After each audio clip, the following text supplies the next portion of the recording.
आजमगढ़ अस्पतालों में लगातार 24 घंटे सेवा दे रही स्वास्थ्य कर्मियों में शामिल स्टाफ नर्स, जिन्हें स्वास्थ्य व्यवस्था की रीढ़ कहा जाता है, अब वह नए पदनाम से जानी जाएगी।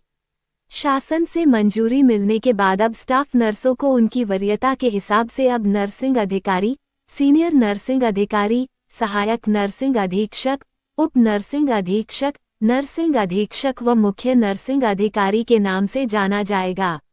नए पद नाम मिलने से शहर के मातबरगंज स्थित जिला महिला अस्पताल में सीएमएस डॉक्टर विनय कुमार सिंह ने सभी नर्सिंग स्टाफों को मिठाई खिलाकर बधाई दी। सभी नर्सिंग स्टाफों के चेहरे पर खुशी देखने को मिली।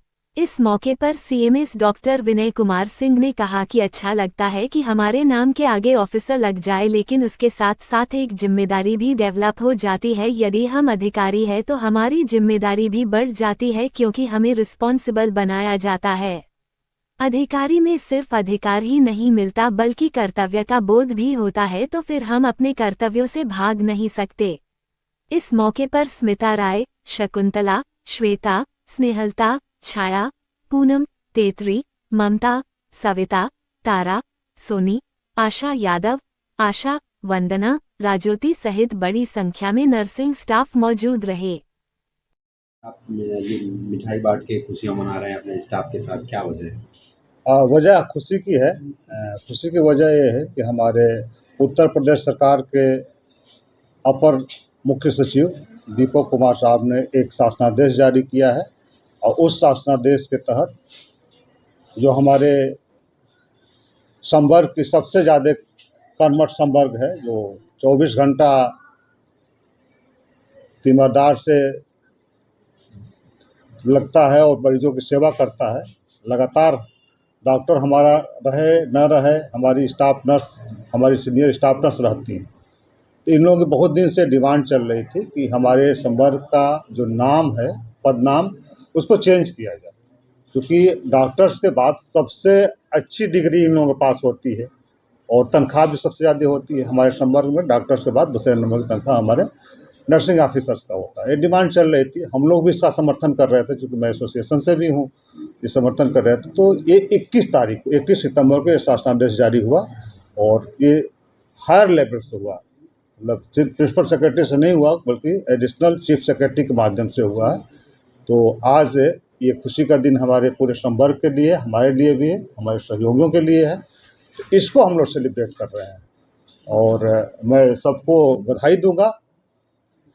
हमारे साथ इन लोगों ने बेहतर काम किया, हॉस्पिटल को भी बेहतर बनाया, और दिन रातें लगी रहती हैं, और बहुत सारी बातें होती हैं जिसमें हमारी झड़प भी सुननी पड़ती है, डांट भी सुननी पड़ती है, फिर भी मरीजों के लिए लगातार तत्पर रहती है।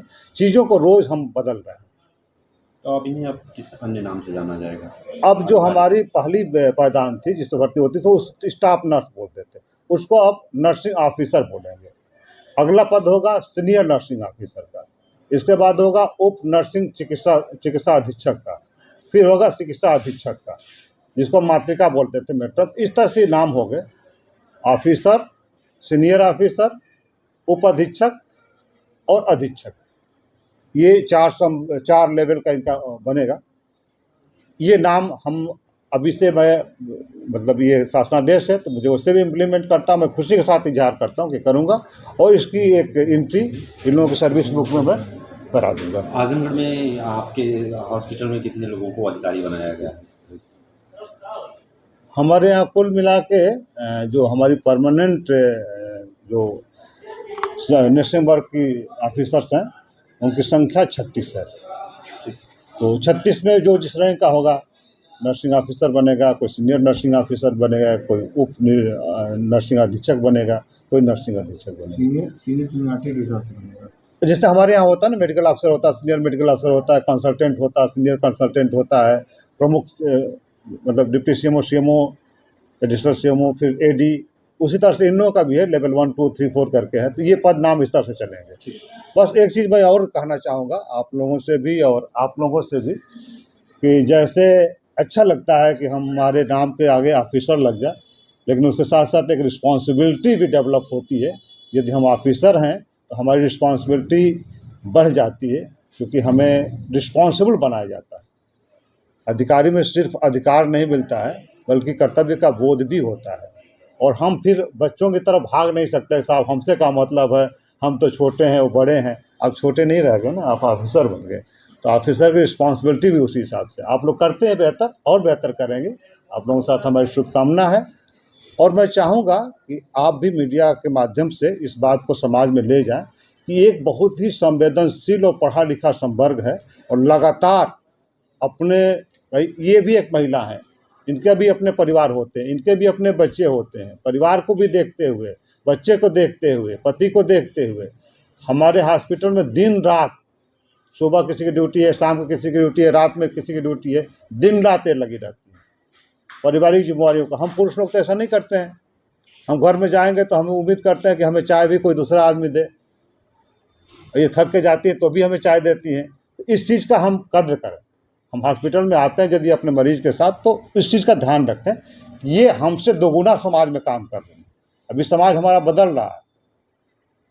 भाई हमारे पिताजी कभी भी अपनी माँ को पानी नहीं दिए होंगे, मैं दे रहा हूँ, मेरा बच्चा हो सकता है कि बराबर खाना बनाए, लेकिन इसमें टाइम लगेगा। सोसाइटी चेंज हो रही है और बराबरी का मामला आ रहा है। तो मैं स्त्री पुरुष बराबरी की भी बात कर रहा हूँ।